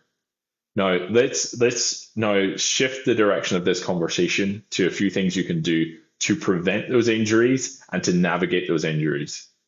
And I've talked about this in other videos before, but think of yourself as a rubber band. Are you a small rubber band? One that if you like pull apart quite quick, do you know those little thin rubber bands you sometimes get in a bouquet of flowers? If you pull them apart fast, it snaps. Or are you like this big, thick rubber band that you can stretch and move in all different directions that is always going to spring back to the position? It's going to be strong. It's really, really hard. There's no way you're snapping that thing. It's too strong. It's too resilient. You want to become more like that thick, resilient, big rubber band, essentially. And the ways to do that is to train through range of motion when you're training. So when you're in the gym, go to the range of motion that you can. So if you're doing chest press, coming all the way down. If you're doing squats, going as low as you can. Shoulder press, all the way up. These kind of things, training through range of motion to the range of motion that you currently have. Also training in different directions, doing side lunges, rotations. Now, if you're in one of my programs, you'll have all of this embedded in the workouts. But being able to basically functionally train, as the term is used a lot, functional training, that's kind of what we're talking about. Being able to move in all different directions like that rubber band and be able to do it fast or slow and in control and without snapping, metaphorically. Now, if you find that you have a limited range of motion or a pain or an injury or minor injury, is like sort of like, oh, something's not right there. Without even having to get it diagnosed, you could do a few things that might help. And that could be doing some stretches, if it's a shoulder thing, just like gently stretching against the door frame, doing different stretches around the house after your workout. Stretch the area, open up the area, and not just the shoulder, but everything around there, like your tricep, the back of the shoulder, the front of the shoulder, the chest, your neck. And maybe once you do that, it starts to feel much better already. If you're having more serious issues or it keeps coming back, getting a massage ball in and around that area. If it's too much to put pressure on the area, just massage ball the whole chest area or the lats or the back or behind the shoulder blades. There's different techniques you can do with massage balls, foam rollers, and things that are going to increase your mobility of your entire body. These are good practices in their own. Once again, if you're in my program, you'll have some of that in there as well. But the idea here is to mobilize and lengthen the area. That's making the elastic band bigger. The first part, training through range of motion, training effectively, is like making the elastic band thicker. This is like making it, being able to bend and stretch in more directions effectively and still spring back to where we want it to. So there's a couple of things to keep in mind. Being self-aware, we kind of mentioned, knowing where your injuries are and maybe adjusting some exercises, and knowing if you have a recurring injury, say for your wrist, keeps getting sore when you're doing certain exercises, consider using tools like a wrist strap to support that.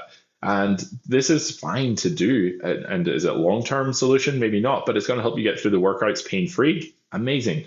And it might get stronger over time when you keep training the areas. Beyond that, we've kind of mentioned these, and you can see there's common themes coming around. Sleep. If you have low quality sleep, if you're not well rested, your injury risk is up. Food. If you don't have the fuel in your body to support the workout that you're doing, or you're heavily kind of dehydrated, you're really, really struggling, that's going to increase your risk of injury as well. And outside of that, just even mentally thinking about, I'm going to get injured, I'm going to get injured. So the stress levels that come in with that, high levels of stress coming in, trying to move too fast. There's different things that will happen when you're in a state of stress. So really start thinking about making sure we're looking after all of the big picture. And this will help you stay injury free, at least prevent injuries as much as possible, and help you navigate them when they happen. Okay, so we're going to round up this sort of recovery section. Just a quick recap and some strategies you could look at. We want to improve the quality of our sleep. If you're not currently getting 7 to 9 hours consistently and feeling fairly well rested, you don't have to feel amazing every morning, but being able to get to sleep effectively and waking up at least after an hour or two feeling like, yeah, I'm alert and I'm good and I have enough energy to get through my day and do the activity and prep the healthy meals without feeling like I'm struggling the whole time. So if you're not in that position, you could look at your sleep environment. You could also practice certain sleep meditations and things whenever you go to bed to wind down, set yourself a sleep routine. So there's some things you can tackle there. When it comes to stress management, we want to think of that bottle of water that is our stress capacity. And if the water's filling up too much in the day, we're going to overflow and it's going to cause a lot of issues. We want to find ways to reduce the amount of stress coming into our day. That could be managing our technology usage. That could be managing what we're encountering and also reframing stress that we encounter in our day. A quick example on the stress factor. I used to get really stressed every time my phone would go off, like somebody was calling me. And that's because I had to become self-aware in that moment and go, oh, why am I getting so stressed? Like my buddy's calling me. And I was stressing out because my work also called me on that device. And my work at that time thought that I was on call 24/7. And every time my phone went off, I was like, oh, work emergency. I'm going to have to work. And I don't want to work. And anyway, maybe you've been there. All of a sudden, my heart rate was up. I was stressed. I was getting anxious. And then that would take like 2 hours to calm down again, even if it was just my friend calling me. So this is a level of stress self-awareness that you can take into account by just next time you're going through a period of stress or in your day, you feel a heightened amount of stress, that little flutter of heartbeat, anxiety rises quickly. Ask yourself what happened in that moment. Why is that happening? Can I change that in some way so it doesn't happen again? The answer may be no. In my case, I was able to change my ringtone and also speak to my company and let them know what I was experiencing and set some boundaries. Those are some things that you might be able to do. Now, that's not an easy conversation. That's kind of bigger level scale of things. I also eventually moved career because they didn't really listen to those boundaries, but that's a whole different story. What I want to say is basically identify when you feel stressed. When you do that, take those deep breaths, practice meditation, do your journaling. These things really do pay off and they help you manage more stress and they help you reduce the amount of stress that you're experiencing each day, and they help you reframe it so that you can basically just enjoy your day a bit more with less anxiety. Now, beyond that is injury. If we can avoid injury, that's the best case scenario. All injury is not possible to avoid all of the time. And you may even have some aches or pains or things that you feel are going to hold you back from training. But in reality, there's ways to navigate them, like navigating traffic or roadworks on the road, and you have to find a diversion. You will be able to find ways around your injuries most of the time. Still give yourself the rest and recovery you need. And overbearing on top of all of this is our sleep, our stress, and our injuries will all increase if we don't approach weight loss without obsession. And what I mean is, if we restrict our diet too much, all of those things are going to go downhill. If we push ourselves way too hard, consistently, always on the move, always in the gym, always trying to do more, spending too much time training and pushing our physical body, sleep, stress, injuries are all going to go in the wrong direction. And if we also just put too much pressure on ourselves, thinking that we need to be a certain weight, thinking that we need to be on a certain track, thinking that we need to be moving faster, judging ourselves, all of those things are going to go in the wrong direction. So don't think that pushing yourself harder is going to support your goals. Hopefully this kind of section is probably one of the most important sections and one of the overlooked sections of somebody. A lot of coaches, when they're looking at fitness and health, they think it's just nutrition and movement. In reality, if we don't address this recovery segment, that's where people end up in a really bad place mentally and physically, run down, getting sick, stressed, self-judging, not in a positive way. And that's the level of obsession that isn't going to support your results. So keep all of that in mind, and let's move on then to start looking at our relationships and how we can navigate those within the world of weight loss without obsession. So now we're going to talk about relationships. And this is such a really, really important topic. The reason for this is because if we want to achieve weight loss without obsession, which means, unhealthy relationships ultimately, then we need to learn what our current relationships are. We need to understand the relationships that are impacting our journey. And then we can start working on improving them. Now, I'll share a few of the topics that we're going to be covering, but it is important to notice, to sort of take note here, that if your relationship is really, really unhealthy, then it is worth seeking medical professional or sort of some kind of therapy, counseling. Things like this are really amazing tools to help you accelerate this journey. So although I'll share some considerations, some questions you can ask yourself, and some practices you can do, it's really important that you realize if you're beyond that, there may be value in having some other form of intervention to support you in this part of this whole picture. So relationships, for context in this, we're going to be covering a few key areas. Relationships with others around you. So that's going to be maybe your partner if you have one. That's going to be your friends, your family members, and how that can impact your health journey. The second focus we're going to have is a relationship you have with yourself, with your own body, your relationship that you have with your own identity and kind of how you judge yourself day to day. And then we're going to look at relationship with the actions that we want to take, your relationship with exercise, your relationship with food, and getting an understanding that even though it's not a person in those areas, we kind of do have a relationship there. And we got to build trust, we got to build understanding, and really ensure that we're communicating effectively internally and externally to help us along the way with our goals. So let's start this by talking about relationships with those around us. We're talking about friends, family, and partners. Now, there's a couple of things to sort of consider here. Imagine that friend who is always just wanting to have a good time. That friend that's like, forget about the gym. Come and meet me. We're going to go to this fast food, all you can eat restaurant today. They want you to skip the gym. They want you to have a good time. We're going for cocktails after that. They want to just have fun. Now, we love those friends. We do. And you might have one, you might have 20, you might have a lot of friends like that.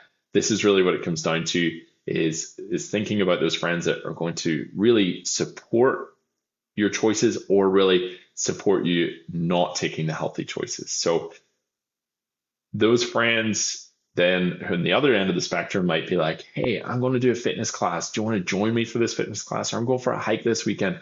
Let's go and do something really fun. It'll be a good challenge. There's friends that are always going to be encouraging you maybe to get more active. There's going to be friends that are always wanting you to party. We have a whole range of friends, and that's important. I don't want you to ditch friends or change relationships for your weight loss without obsession journey.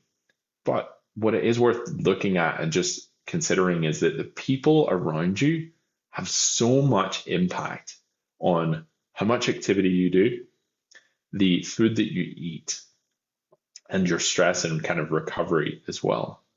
So if we understand that they have a huge impact on basically the main components that are going to make or break your results, then we have to understand that our relationships are so important in this journey too.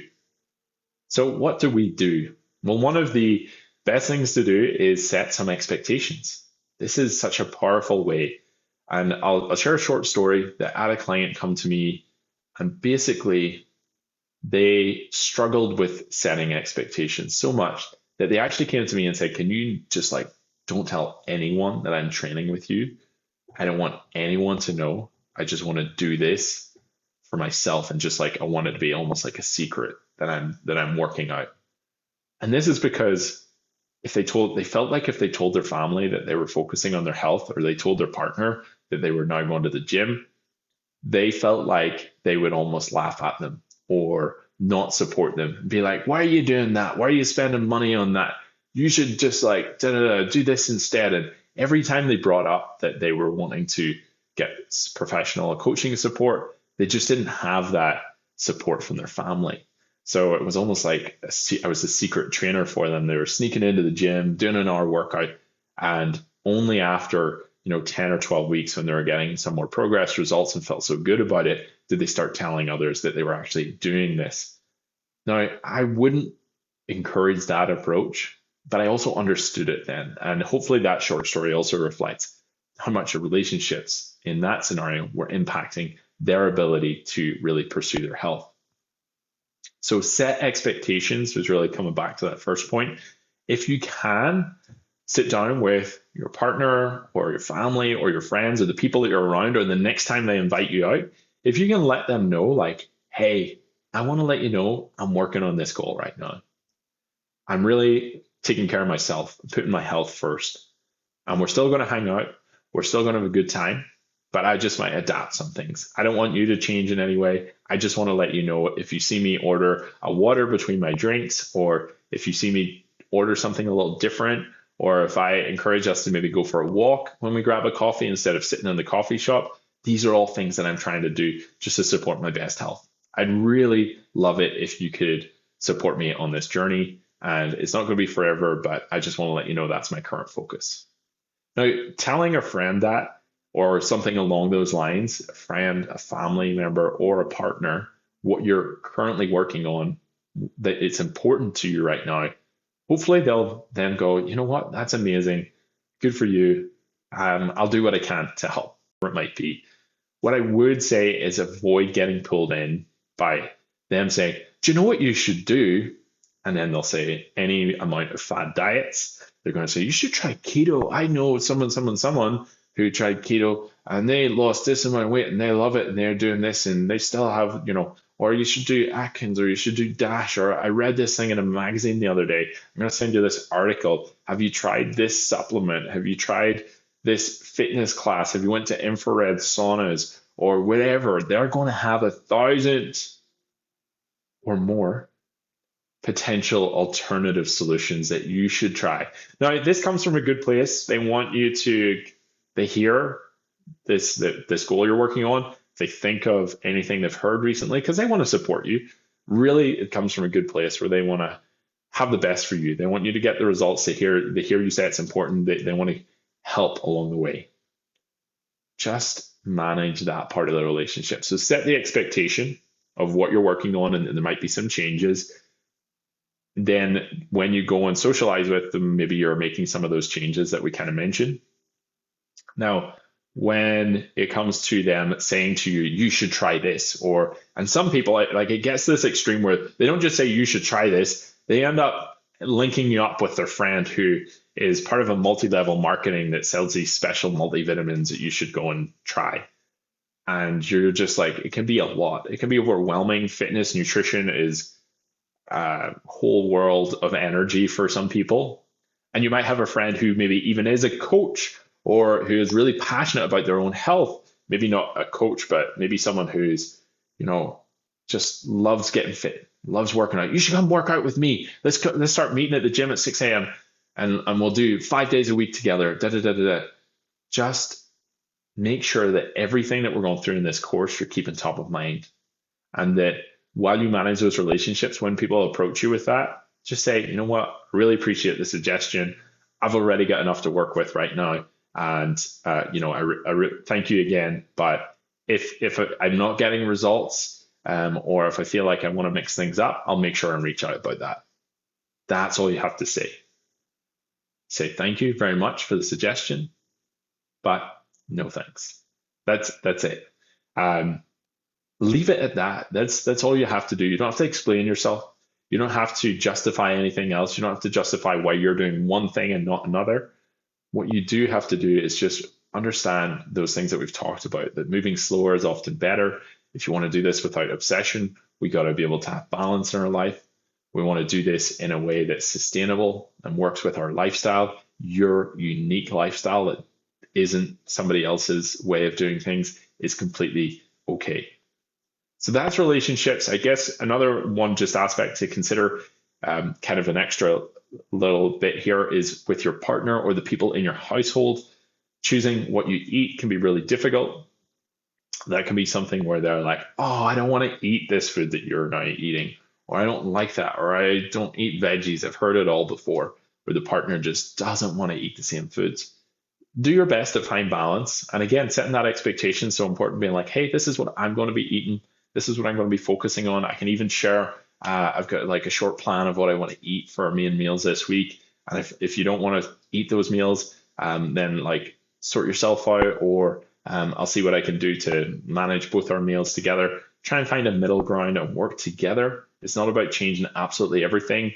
Maybe your main dinner meal stays the same, but you have different lunches and breakfasts because you don't usually eat those together. Those kind of changes, it doesn't have to be everything changing. So make sure you're still maintaining your relationships, the joy that you have. If you have a date night on Friday and you usually go and binge and Netflix and get a bunch of chocolate and beer in, look at that and be like, hey, how can I make this a little bit healthier? Maybe you say, hey, I'm going to not eat as much of the food. I'm going to have less alcohol, but we're still going to sit and watch Netflix for a few hours together. I don't know. That's just an example. And what I'm saying is you don't have to give up every date night. You don't have to give up every fun time that you have with your partner. But coming back again, manage expectations and be okay to say no to additional suggestions that are going to come your way. So this is probably one of the most important topics of this entire journey. Achieving weight loss without obsession requires us to really achieve weight loss without destroying the relationship we have with ourselves, with having a positive relationship with ourselves, with our body image, with who we are, with our identity. So when we get into this, I want to just reiterate that therapy, counseling, expert services do exist out there that can take you way further than I can with these key kind of concepts and actions, but I will still share some things that might help you moving in the right direction in these topics. So one of the things we need to do if we want to have a healthy relationship with ourselves, one that we really care for ourselves, that it's one of not judgment, but of care, for love, for confidence, for trust in ourselves, we have to really tackle a few key objectives. One of them is to show up when we commit. This is really important for building that self trust. And it happens, I see it more often than not, where people have broken this trust down over years when it comes to their health and fitness. So let's just take a short example story. Imagine you want to connect with somebody new. You meet somebody in your building or somewhere in a park, and you're like, this person seems like a really good person. And you're like, hey, why don't we grab a coffee sometime? And they're like, sure, let's do it. They're really excited. Let's grab a coffee. I'm pumped up. Let's do it 2 days time, 9 a.m. 2 days time. 8:30 a.m. you get a message saying, "Hey, I'm so sorry, I cannot make it. Not going to make it today. Sorry." And you're like, "Okay, cool, let's do tomorrow." And then the next day it's 8:45 a.m. The messenger you're just about to head out, and they're like, "Oh, sorry, actually, I can't make it. I can't make it. But tomorrow, definitely tomorrow. If you're about, let's do it tomorrow." Yes, super pumped for this. I really want to be there. Next morning, 8:30 again, you get a message. "Hey, sorry, something's come up. Can't make it today." How many days are you going to keep booking in for that coffee with a friend before you're just like, this is never going to happen? I don't trust them anymore to show up when they say they will. Now, imagine that in a scenario in that case. Now, imagine, have you ever said, "I'm going to work out tomorrow," and then it comes the time to work out and you bail? Have you ever said, "I'm going to eat really, really healthy tomorrow. I've already got some things planned. This is what I'm going to do." And then you don't show up, you don't eat those meals. Have you ever done those kind of things? Have you maybe done it more than once, more than twice, more than three times? What I see a lot is people have in the past overcommitted and then under-delivered, and they've broken down the trust they actually have in them actually to perform the outcome, perform the action. And part of the reason for this is going back to the other story. Imagine saying to this new friend, "I'm going to meet you for a coffee every single day for the next 4 weeks." That's a bit overwhelming. That would be a pretty intense start to a friendship. I'm not saying it's impossible. I'm not saying it might be amazing. Maybe they'll become your new best friend. But the chances of you showing up every day for the next 4 weeks are minimal. And if you miss 1 or 2 days, you're going to go, "Oh, I'm a bad friend. I shouldn't have done that. I missed some of this." So you get the point. What I'm getting here is, don't overcommit yourself to say, "I'm going to work out every day for the next 4 weeks," or "I'm going to eat a healthy breakfast, lunch, and dinner tomorrow." What if it was just like, "I'm going to go for a walk most days this week. I'm going to say at least 3 days. I'm going to do at least one strength workout, and I'm going to try and make my breakfast more healthy just for this week." That's more achievable. That's more of a commitment that isn't overwhelming for you or that relationship with your own trust. Now, when you start showing up for these things, an amazing thing happens is you start building more confidence in yourself. You're like, "Yes, I show up and I do what I say I'm going to." And that has a really positive roll on effect into so many other parts of your life, your career, your focus, the other projects you want to do, your self belief to get goals, get results, and make it happen. Another thing you can do in those scenarios is have a backup plan. You can say, "I'm going to work out tomorrow at 8 a.m." And you're feeling confident about that. But if you're going to say, "If for some reason I cannot make it, I am going to commit to definitely going for a walk at lunch." So you want to give yourself a backup plan so you're always taking steps forward and feeling good about that. That would be like saying, "Hey, if I can't meet you for a coffee, I'm definitely going to jump on the phone and get a catch up." You want to have a backup plan to keep that relationship strong.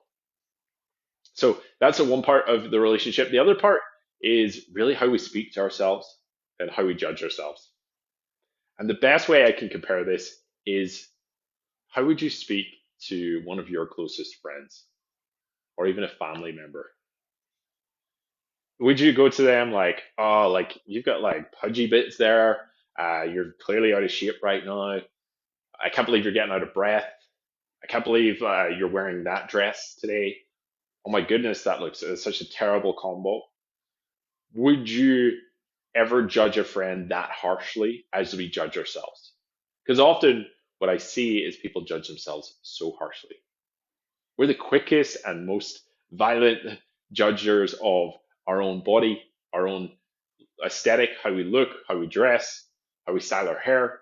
All of this is something that we judge so harshly on ourselves. And we would never, ever do that if it was to a friend or a family member.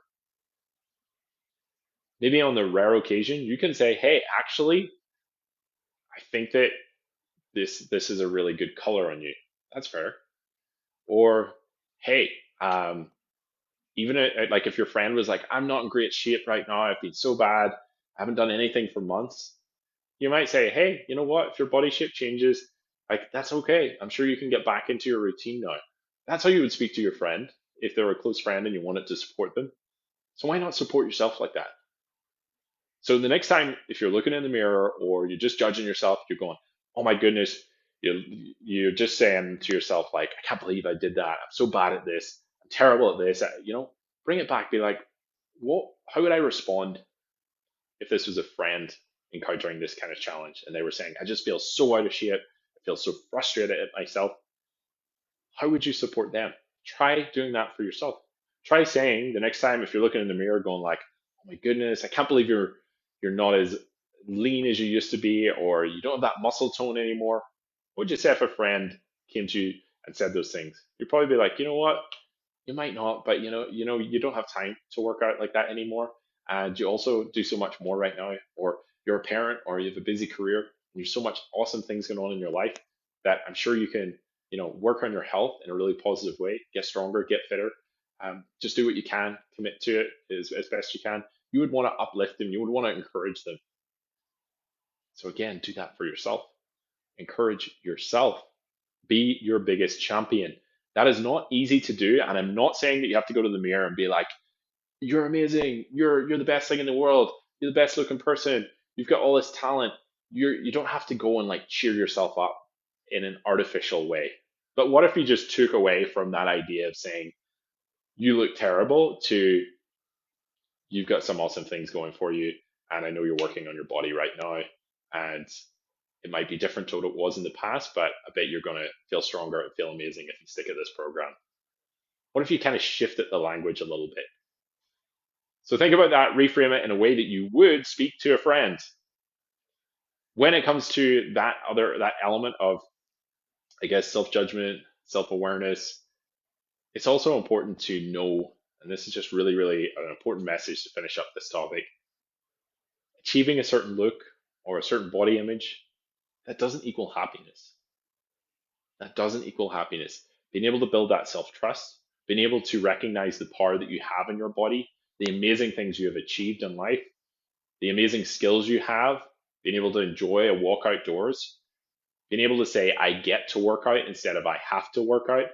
Those are the things that in the long term will actually bring you that happiness and that self appreciation, so that even if you're not looking like you did 20 years ago, or if you're not looking like you did when you had a lot more time in your hands, or if you didn't have dependence or whatever that might be, you're not going to judge yourself harshly. You're going to be like, yeah, I've got a pretty cool life. And yeah, my body might not look like it used to or be able to do all the things I used to, but I'm really happy and I still take care of myself. That's kind of what you want to strive for, because I've seen it. I've seen it in coaches that are in amazing shape. I've seen it in clients in the gyms over the years. They might be in incredible physical shape where people might be like, oh my goodness, you're so healthy. You must be so happy. You're so lucky.